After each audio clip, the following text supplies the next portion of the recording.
नमस्कार दोस्तों, बहुत बहुत स्वागत है आपका अपने चैनल लॉ एंड नॉलेज में। दोस्तों आज के इस वीडियो में हम एविडेंस एक्ट के कुछ इंपॉर्टेंट एमसीक्यू देखेंगे जो कि आने वाली सभी न्यायिक परीक्षाओं में पूछे जा सकते हैं। तो दोस्तों जल्दी से आप हमारे चैनल को सब्सक्राइब कीजिए और बेल बटन को जरूर दबाइए। आप हमसे इंस्टाग्राम और टेलीग्राम पर भी जुड़ सकते हैं जिसकी लिंक डिस्क्रिप्शन बॉक्स में दे दी गई है। तो चलिए फ्रेंड्स स्टार्ट करते हैं वीडियो को और देख लेते हैं क्या है खास आज के वीडियो में। प्रश्न नंबर 1 है, अभियुक्त का आचरण सुसंगत है अंतर्गत ऑप्शन ए है धारा 8, ऑप्शन बी है धारा 10, ऑप्शन सी है धारा 11 और ऑप्शन डी है धारा 12। इसका सही उत्तर है ऑप्शन ए धारा 8। दोस्तों इस अधिनियम की धारा 8 के अंतर्गत अभियुक्त का आचरण सुसंगत है यह बताया गया है। चलिए देखते हैं नेक्स्ट क्वेश्चन। प्रश्न नंबर 2 है, धारा 27 साक्ष्य अधिनियम के अंतर्गत पता चले तथ्य में शामिल है। ऑप्शन ए है प्रस्तुत वस्तु, ऑप्शन बी है वह स्थान जहां से उस वस्तु को प्रस्तुत किया गया, ऑप्शन सी अभियुक्त के उस वस्तु के अस्तित्व का ज्ञान और ऑप्शन डी है इनमें से सभी। इसका सही उत्तर है ऑप्शन डी इनमें से सभी। चलिए देखते हैं नेक्स्ट क्वेश्चन। प्रश्न नंबर 3 है, मोबाइल कॉल्स की कॉल डिटेल रिपोर्ट सीडीआर को सिद्ध करने के लिए निम्न में से कौन सी धारा में बताया गया है। ऑप्शन ए है धारा 63, ऑप्शन बी है धारा 65, ऑप्शन सी है धारा 65 ख और ऑप्शन डी है धारा 67। इसका सही उत्तर है ऑप्शन सी धारा 65 ख। धारा 65 ख में मोबाइल कॉल्स की कॉल डिटेल की रिपोर्ट को सिद्ध करने से संबंधित बातों को बताया गया है। चलिए देखते हैं नेक्स्ट क्वेश्चन। प्रश्न नंबर 4 है, भारतीय साक्ष्य अधिनियम की धारा 3 के अंतर्गत न्यायालय शब्द के अंतर्गत नहीं आते हैं। ऑप्शन ए है न्यायाधीश, ऑप्शन बी है मजिस्ट्रेट, ऑप्शन सी है मध्यस्थ और ऑप्शन डी है साक्ष्य लेने के लिए वैध रूप से प्राधिकृत व्यक्ति। इसका सही उत्तर है ऑप्शन सी मध्यस्थ। तो दोस्तों भारतीय साक्ष्य अधिनियम की धारा 3 के अंतर्गत जो न्यायालय शब्द का इस्तेमाल किया गया है उस न्यायालय शब्द में मध्यस्थ को शामिल नहीं किया गया है। चलिए देखते हैं नेक्स्ट क्वेश्चन। प्रश्न नंबर 5 है, कोई तथ्य साबित नहीं हुआ कहा जाता है। ऑप्शन ए है न्यायालय या तो विश्वास करता है कि यह तथ्य अस्तित्व में नहीं है, ऑप्शन बी है न्यायालय उसके अस्तित्व को इतना अधिसाम्य समझे कि उसे विशिष्ट परिस्थितियों में किसी प्रज्ञावान व्यक्ति को इस अनुमान्य पर कार्य करना चाहिए कि उस तथ्य का अस्तित्व नहीं है। ऑप्शन सी है न्यायालय विश्वास करे कि तथ्य अस्तित्व में है और ऑप्शन डी है जब वह तथ्य ना तो साबित किया गया है और ना ही ना साबित।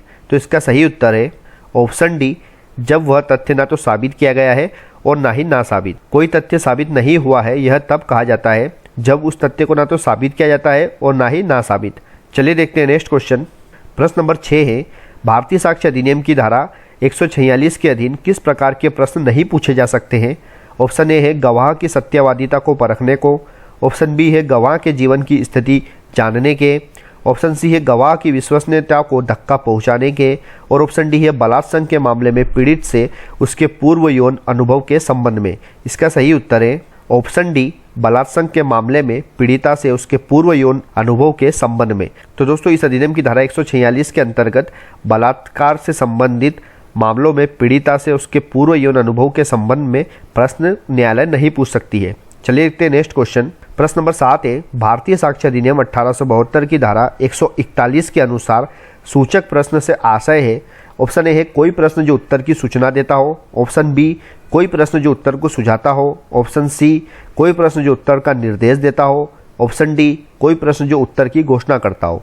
इसका सही उत्तर है ऑप्शन बी कोई प्रश्न जो उत्तर को सुझाता हो। चलिए देखते हैं नेक्स्ट क्वेश्चन।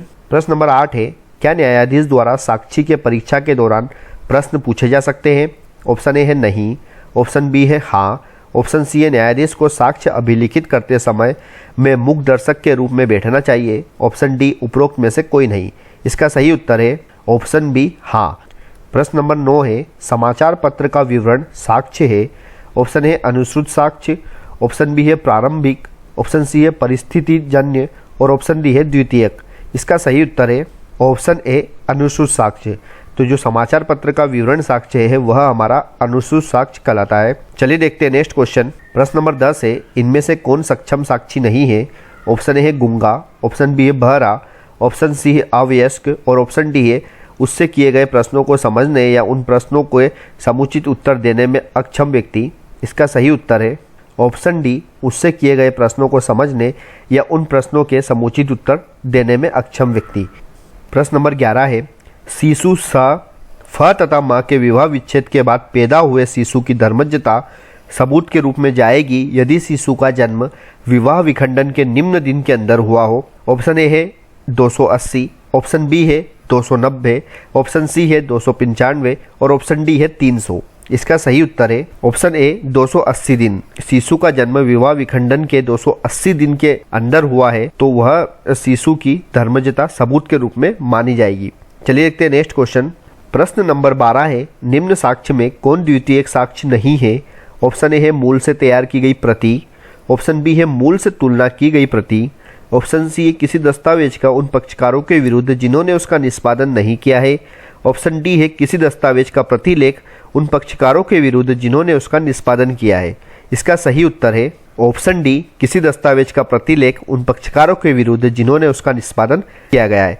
तो ऑप्शन डी जो है वह द्वितीयक साक्ष्य नहीं है, जबकि ऑप्शन ए, ऑप्शन बी और ऑप्शन सी हमारा द्वितीयक साक्ष्य है। चलिए देखते हैं नेक्स्ट क्वेश्चन। प्रश्न नंबर 13 है, निम्नलिखित में से किसे साक्ष्य अधिनियम की धारा 3 के तहत साक्ष्य नहीं माना गया है? ऑप्शन ए है वार्तालाप की टेप रिकॉर्डिंग, ऑप्शन बी है शपथ पत्र, ऑप्शन सी है अदालत की निरीक्षण के लिए प्रस्तुत किए गए इलेक्ट्रॉनिक रिकॉर्ड और ऑप्शन डी है अदालत के निरीक्षण के लिए प्रस्तुत किए गए सभी दस्तावेज।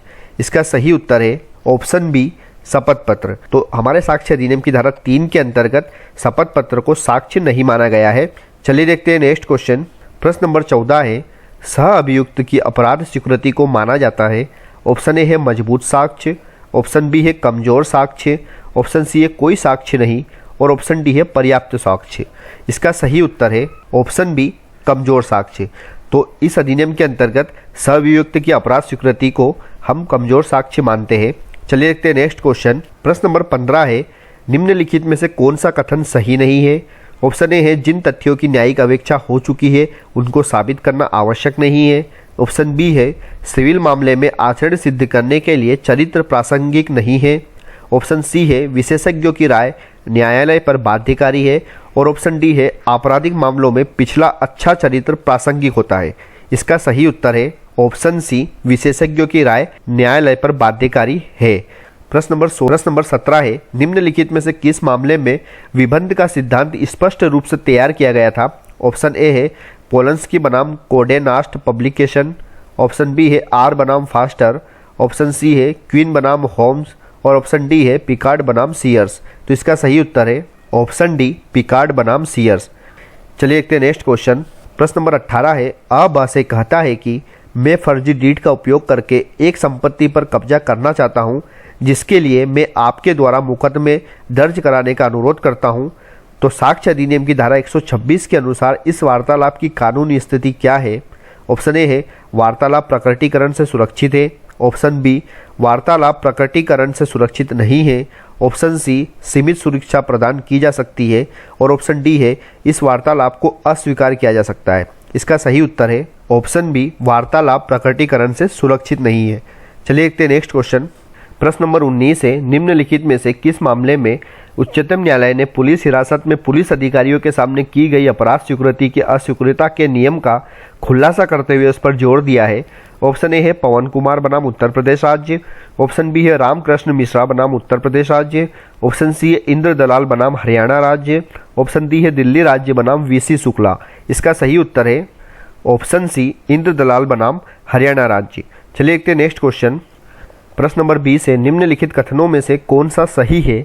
ऑप्शन ए है किसी भी तथ्य के साक्ष्य के लिए न्यूनतम 2 साक्षी आवश्यक है, ऑप्शन बी है किसी भी तथ्य के साक्ष्य के लिए न्यूनतम 3 साक्षी आवश्यक है, ऑप्शन सी है किसी भी तथ्य के साक्ष्य के लिए न्यूनतम 4 साक्षी आवश्यक है, ऑप्शन डी है किसी भी तथ्य के साक्ष्य के लिए साक्षियों की कोई विशिष्ट संख्या नहीं है। इसका सही उत्तर है ऑप्शन डी, किसी भी तथ्य के साक्ष्य के लिए साक्षियों की कोई विशिष्ट संख्या नहीं है। चलिए देखते हैं नेक्स्ट क्वेश्चन। प्रश्न नंबर 21 है, राजू देवाड़े बनाम महाराष्ट्र राज्य के मामले में उच्चतम न्यायालय का हालिया निर्णय संबंधित है। ऑप्शन ए है मृत्युकालीन कथन, ऑप्शन बी है पक्षद्रोही साक्षी, ऑप्शन सी है बाल साक्षी और ऑप्शन डी है विशेषज्ञ साक्षी। इसका सही उत्तर है ऑप्शन ए, मृत्युकालीन कथन। चलिए देखते हैं नेक्स्ट क्वेश्चन। प्रश्न नंबर 22 है, निम्नलिखित में से किस परिस्थिति में दस्तावेज के संबंध में द्वितीयक साक्ष्य नहीं दिया जा सकेगा? ऑप्शन ए है जबकि यह दर्शित किया जावे कि मूल उस व्यक्ति के कब्जे में है जिसका के विरुद्ध दस्तावेज को साबित किया जाना है, ऑप्शन बी है जबकि मूल उस व्यक्ति के कब्जे में है जो उसे साबित करना चाहता हो। ऑप्शन सी है जबकि मूल उस व्यक्ति की अपेक्षा या व्यतिक्रम के बिना जो साबित करना चाहता है खो गया है। ऑप्शन डी है जबकि मूल इस प्रकृति का है जिसे आसानी से स्थानांतरित नहीं किया जा सकता है। इसका सही उत्तर है ऑप्शन बी जबकि मूल उस व्यक्ति के कब्जे में हो जो उसे साबित करना चाहता हो। चलिए देखते हैं नेक्स्ट क्वेश्चन। प्रश्न नंबर 23 है भारतीय साक्ष्य अधिनियम की धारा 85 क के अंतर्गत न्यायालय द्वारा किस प्रकार के करार की उपधारणा की जा सकेगी। ऑप्शन ए है मौखिक साक्ष्य, ऑप्शन बी है दस्तावेजी साक्ष्य, ऑप्शन सी अनुश्रुत साक्ष्य और ऑप्शन डी है द्वितीयक साक्ष्य। इसका सही उत्तर है ऑप्शन सी अनुश्रुत साक्ष्य। इस अधिनियम की धारा 85 क के अंतर्गत अनुश्रुत साक्ष्य की उपधारणा की जा सकेगी। चलिए देखते हैं नेक्स्ट क्वेश्चन।